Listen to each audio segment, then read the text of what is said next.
Hey guys, welcome back to the channel, and in today's video, I'll show you how I made these walnut charcuterie boards. These are made from a live edge slab that I got here locally, and in the video I'll show you exactly how I took a rough cut slab of walnut and turned it into these. So stick around for the video because you won't want to miss out on this. So this is the slab that I'll be using for what you'll see in this video. It's close to 90 inches long and about 9 inches wide. I wish it was a little bit wider this way, but it's not. This is what I have to work with, so this will work just fine. And so now that you've seen the slab that these will be made from, let's get into the action.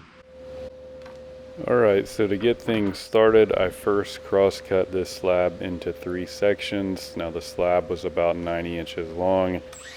And I'm not saying that I've never been wrong before, but I highly doubt anyone wants a 90-inch long charcuterie board.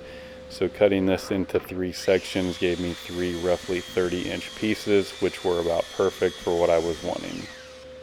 Here's a closer look at what the pieces looked like so far. So as you can tell, we have a lot of work to do. So the first thing that I did was to break all of the bark off of each of the sides. Now, if the slabs are dry, the bark will pop off pretty easily. Some of the bark was a little bit stubborn, so I pried it off with a chisel. And although the bark does look pretty cool, you'll want to remove it all. Once the board is finished, if the bark is to fall apart, that could ruin the finish and ruin the outside of the board. So you want to go ahead and pop all of the bark off. There were a couple pieces that I wasn't able to get off at this step, so I'll do that after I plane the boards a little later. Next up was to run the boards through the planer, so I took very light passes, trying to take as little off of each board as I could. On the rough sawn boards you can see the bandsaw marks, so this is what I'm doing as I'm planing them. Here's a really good picture where you can see the bandsaw marks still on it, where it's not planed down quite enough just yet. Now, normally I let the planer shavings go everywhere and sweep them up later. Walnut's not really a dust that you want to breathe, so I did hook this up to my dust collector, which really cut down on the dust. Here's a closer look at one of the boards about halfway through, so you can see on the left where the planer has already been and on the right where all the saw marks still are. So you want to run this through the planer until everything is smooth, like on the left side. The planer will also flatten the board out a little bit. While it's not true like a face joiner, it was good enough for me. Here are the pieces after they've been through the planer, looking much better. And at this point, it was time to make the handles. So when you're making the handles on these, you really can do just about whatever you want. You can see here that I used a stain can and a cap from a spray paint bottle to make the lines that I would follow with my jigsaw to cut this board out. So there's no right or wrong way to do this. You could always freehand the design too. I like to use something with a nice edge, that way that it gives me a better pattern to follow whenever I'm cutting them out.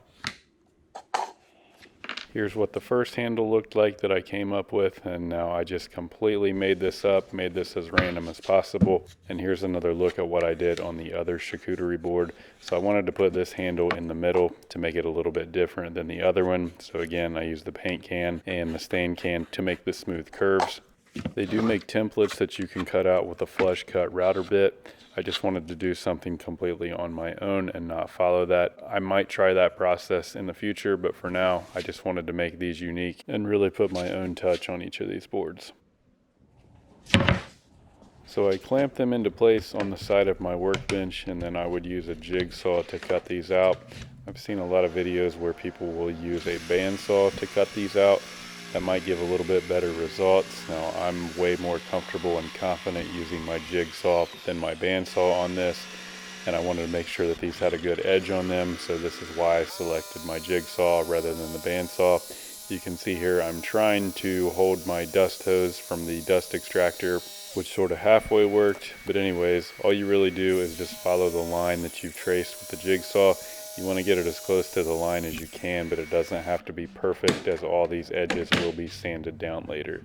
So here's what the first handle looked like when it was cut out. I was actually really happy with how this turned out. My edges seemed to be pretty good. And with that finished, I was able to cut out the inner circle for the handle. I'm using a 2-inch Forstner bit, and I absolutely love using Forstner bits. One reason for that is they give a really clean edge. Again, you can see here my failed dust extractor not working well as chips are going everywhere. But these bits really are awesome for perfect circles. One trick I've learned is to get the bit up to full speed before you plunge it, which will help give a cleaner line and reduce tear out. Here's what a circle looked like, and as you can see, it really is perfect. All right, so we're making good progress on these. Now, these are the two that you just saw me make and cut out. And when I went to go grab another board, I noticed something.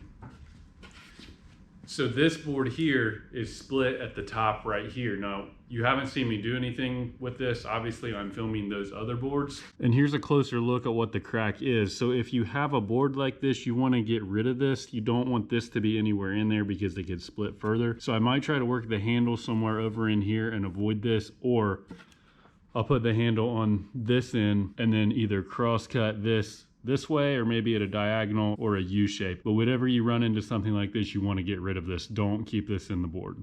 So I picked up an oscillating spindle sander for this project. Now I haven't used one of these before, so this is my first time using it. At this point, I'm really just trying to knock off any of the bad edges and the extra bark on the sides. This was a little bit more efficient than using a regular sander. We'll come back to the sander, but for now it's time to go to the router table. So I use a roundover bit to cut an edge on each side of this board. Now using a router or roundover on the edges will really take the board to the next level. So now, aside from making this look a whole lot better, I actually find this step to be super fun.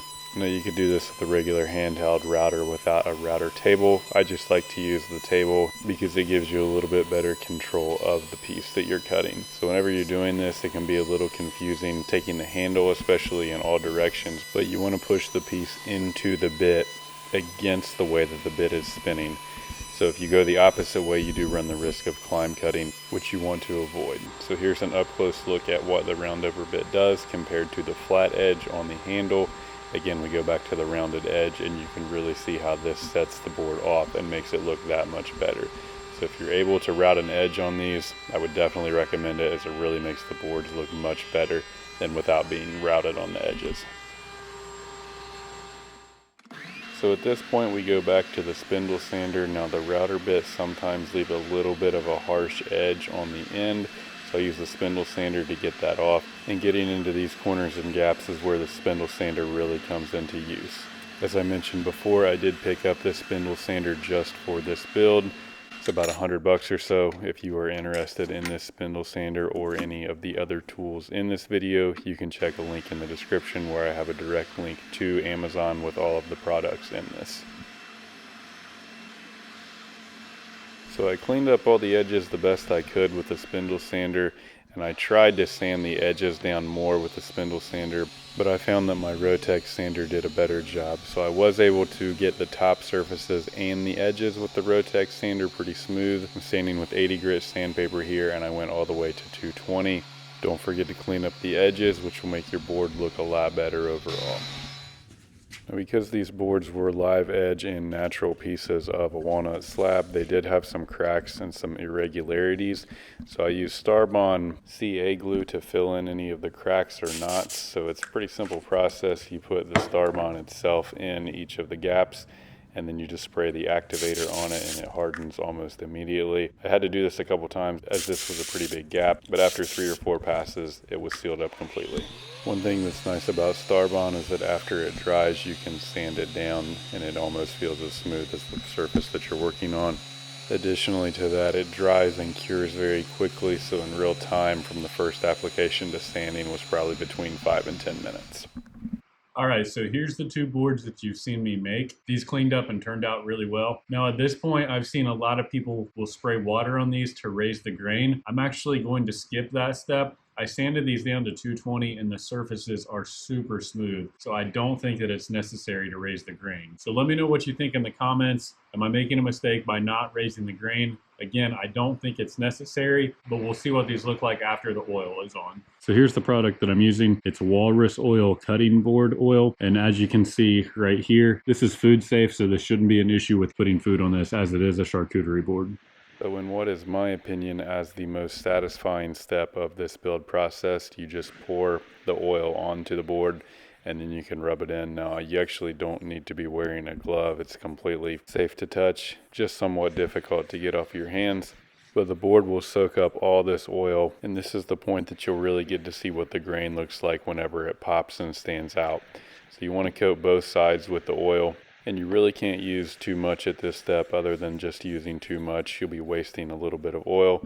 So I rubbed all of the oil in, let the board soak for about a day, and then here's what the grain looks like up close. So this is the classic walnut look with the dark in the middle and the light on each side. This grain was absolutely beautiful, and I was so happy to see what it looked like after I finally put this cutting board oil on the board.